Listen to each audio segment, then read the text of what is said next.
Aku pernah dituduh menculik kakek-kakek cuma gara-gara aku kasih dia tumpangan. Bahkan aku hampir aja dibawa ke kantor polisi. Jadi aku naik motor sendirian karena aku mau jenguk adik aku yang di pesantren. Pas jalan pulang itu kan melewati kebun karet.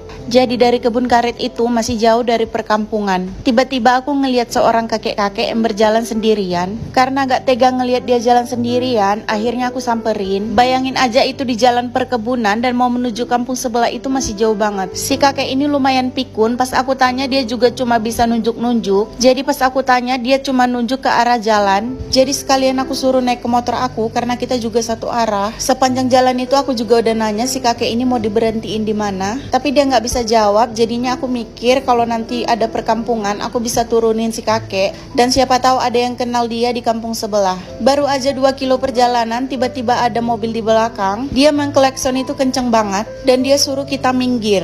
Akhirnya pas aku minggir mereka turun dari mobil. Oh ya, mereka itu sepasang suami istri dan ada 3 orang anak kecil di dalam mobilnya. Dan tiba-tiba aja suaminya ini nunjuk-nunjuk ke arah muka aku sambil berteriak, "Ayah saya mau kamu bawa kemana?" Dan di situ aku baru tahu ternyata si kakek ini ayahnya. Terus aku bilang ke dia kalau aku nemuin si kakek ini di tengah jalan dan aku suruh naik buat aku anterin ke kampung sebelah karena ini jalannya masih panjang banget.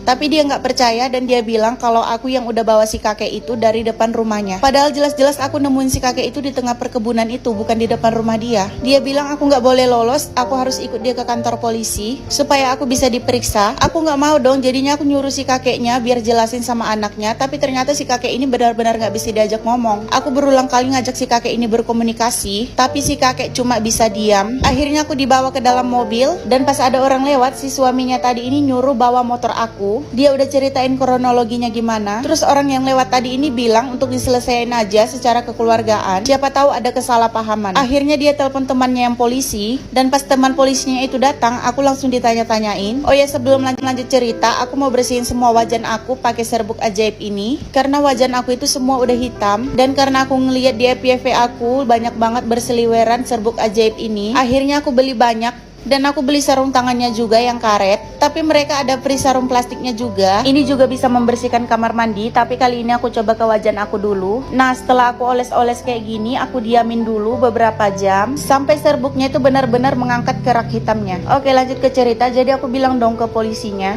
untuk apa aku nyulik kakek-kakek? Kalau tadi nyulik anak-anak itu masih wajar. Kalau nyulik kakek-kakek itu kan cuma nambah beban. Akhirnya si polisinya ini bilang untuk kita selesaiin di kantor aja. Aku udah berusaha ngajak si kakek ini ngomong supaya bilang ke orang-orang kalau aku itu ketemu dia tadi di perkebunan. Jadi pas kita mau dibawa, si kakek ini disuruh masuk ke dalam mobil. Tapi si kakek ini nggak mau dan dia malah takut dekat sama anaknya. Pas ditarik ke dalam mobil, dia malah sembunyi di belakang badan polisinya. Di situ polisinya yakin kalau si kakek ini beneran kabur dari rumah. Terus si polisi ini langsung nyuruh aku pulang karena mungkin mereka lagi ada masalah dalam keluarga. Oh ya, lanjut ke wajannya tadi. Ini setelah aku diamin beberapa jam, langsung aku sikat dan ini keraknya benar-benar berkurang. Tapi ini belum berkurang sepenuhnya ya. Jadi kita harus lakukan berulang kali supaya wajannya itu jadi glowing kayak baru lagi. Nah, ini mau aku tambahin lagi, mau aku diamin lagi.